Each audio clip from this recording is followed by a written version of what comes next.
Hello and welcome. These audio recordings are designed for students sitting the CIE IGCSE History exam.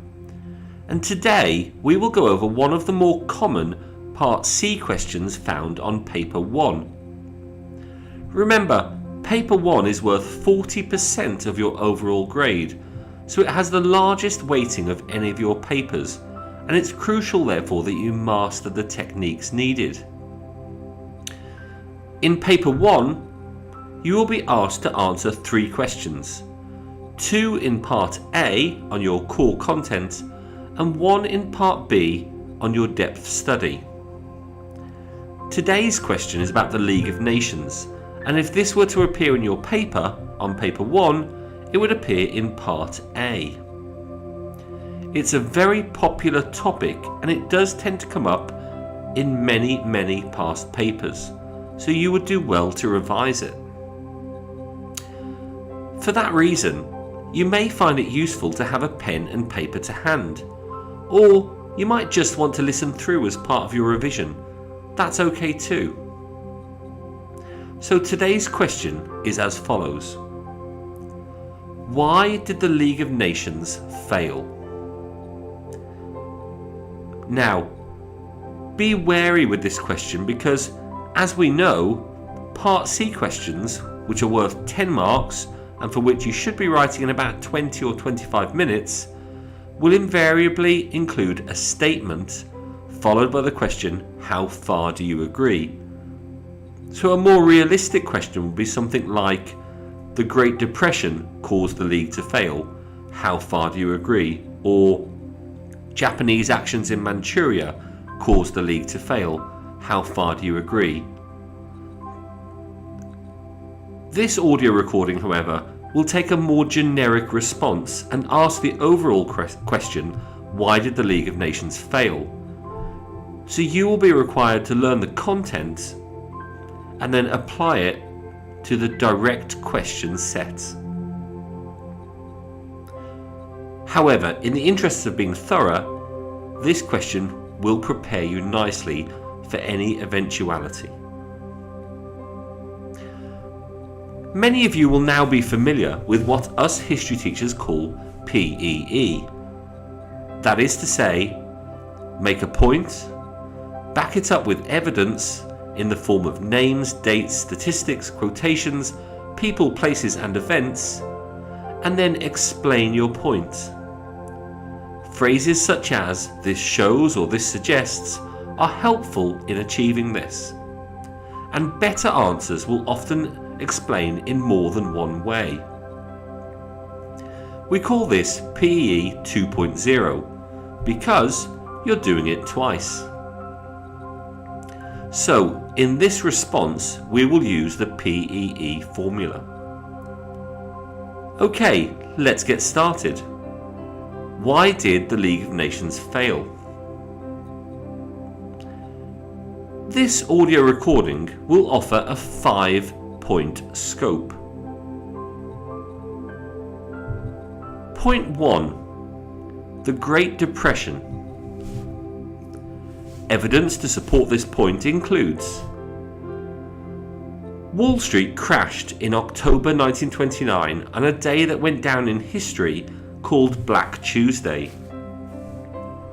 US production on the index fell from 100 in 1928 to just 30 in 1932. And as a result, Hitler got elected in Germany in 1933. The Depression caused Japan to seek an empire in Manchuria and Italy to do the same in Abyssinia. The USA was unwilling to support economic sanctions when its own trade was in such a mess. So in explaining this evidence, you could argue that the Great Depression was a key factor in causing the downfall and the failure of the League of Nations. Point 2. Italian actions in Abyssinia. Now, many historians have pointed to this as the litmus test or the key reason behind the failure of the League of Nations, so it's important to support it with precisely selected evidence and historical detail. Evidence to support this point includes: Mussolini invaded Abyssinia in 1935, and it was a fatal blow to the League. Remember, this was a European country with borders to France, attacking a country which bordered British interests in Egypt and Sudan. It was on the League's very doorstep, unlike Manchuria, for example. The Abyssinian leader, Haile Selassie, appealed for help to the League after a dispute at Wau Wau. But the League played for time, and it signed the Stresa Pact, promises over Germany with Italy. Abyssinia was not even discussed, and Mussolini saw this as the League turning a blind eye.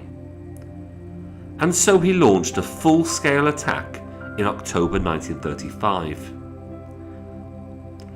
The League did not apply economic sanctions fully because of the fear that it might lead to 30,000 miners losing their jobs in the UK. Also, Britain could have closed the Suez Canal to Italian troops, but it failed to do so.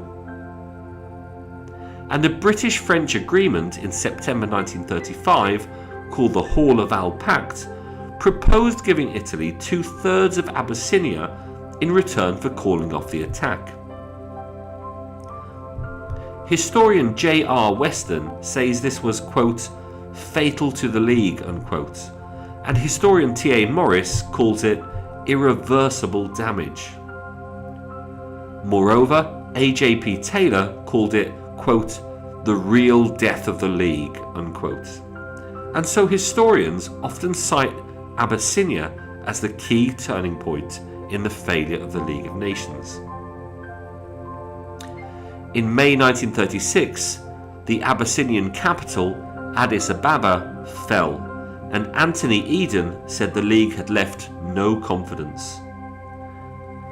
Shortly after, Adolf Hitler marched into the Rhineland in March 1936 and then went on to sign the Berlin-Rome Axis. So in explaining this crucial point, you may wish to argue that one of the key failures of the League of Nations and a reason for its downfall was its failure to act on Italian actions in Abyssinia. Point 3. Japanese actions in Manchuria. Evidence to support this includes: Japan invaded Manchuria, a Chinese province, in 1931, and it was triggered by the Mukden incident on the South Manchuria Railway. Depression had hit Japan and they wanted an empire, so you might link this to point 1 about the Great Depression. Japan set up the Manchukuo state in February 1932 and soon began bombing Shanghai. The League's response was slow, and it took 1 year to file its report, which ultimately blamed Japan. The League vote on the action was 42-1, with the 1 being the Japanese vote. So the Japanese voted against this action and left the League on the 27th of March 1933. But the League failed to follow up on this. There were no economic sanctions offered because the USA, the economic powerhouse of the world, was not a member.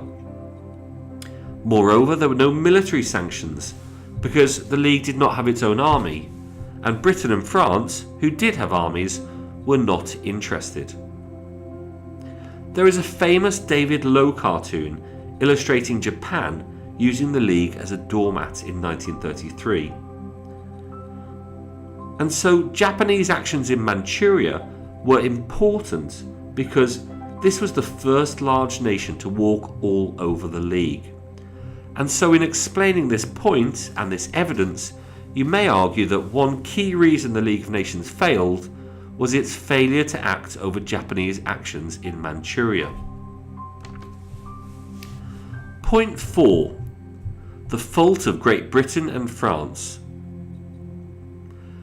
Evidence to support this includes: some people see the League of Nations as a gentleman's club, and its Council of Permanent Members was a very Europe-centric club, along with Japan.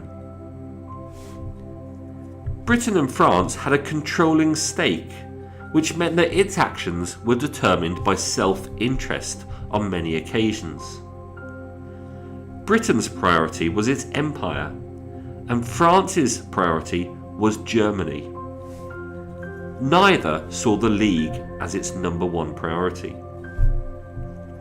And a good example of this is the Hall-Laval Pact, whereby Britain and France offered 2/3 of Abyssinia to Italy in order to prevent attacks.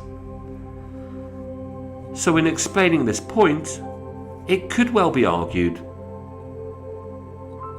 that the fault of Great Britain and France are key factors in explaining the League of Nations failure. Point 5. Structural problems. Evidence to support this includes: the League was missing key members from the start. Germany did not join until 1926 and left in 1933. The Soviet Union did not join until 1934, and Japan left in 1933, with Italy following in 1937. The USA, whose brainchild it had been, as Wilson's 14th point, was never a member. The League started, however, with 42 countries, and this grew to 59 by the 1930s. But because of these structural problems, economic sanctions could not really work without the USA, the international economic powerhouse. And Britain and France were too poor after World War I. Moreover, decisions were slow, and the Assembly met only once per year. There was a need for all to agree on a course of action, and permanent powers in the Council had the right of veto. Moreover again, the treaties it had to uphold, such as Versailles, were often seen as unfair. And finally, the lack of an army meant that the League was effectively a toothless tiger. Now, there's a lot of evidence in that point, but you may wish to argue in answer to this question, why did the League of Nations fail, that structural problems, including missing members, economic issues, and a lack of an army, were key factors in explaining the failure of the League. So, to sum up, why did the League of Nations fail? We have argued that it was because of the Great Depression, Italian actions in Abyssinia, Japanese actions in Manchuria, the fault of Great Britain and France, and structural problems. So now it's time for our clever conclusion. The League was based on sound principles, but it had so many millstones around its neck from its conception that it was bound to struggle in later life. It survived in the 1920s, but the 1930s were especially dangerous times, in which these monumental flaws showed notably. This argument agrees with historian Ruth Hennig that there are some positives, but that the League was fundamentally flawed from the outset. Okay, thank you very much for listening. I hope you found this useful. If you did, feel free to follow me on Twitter at Mr. Guiney History, or you could subscribe to my YouTube channel for further pieces of advice. Bye bye!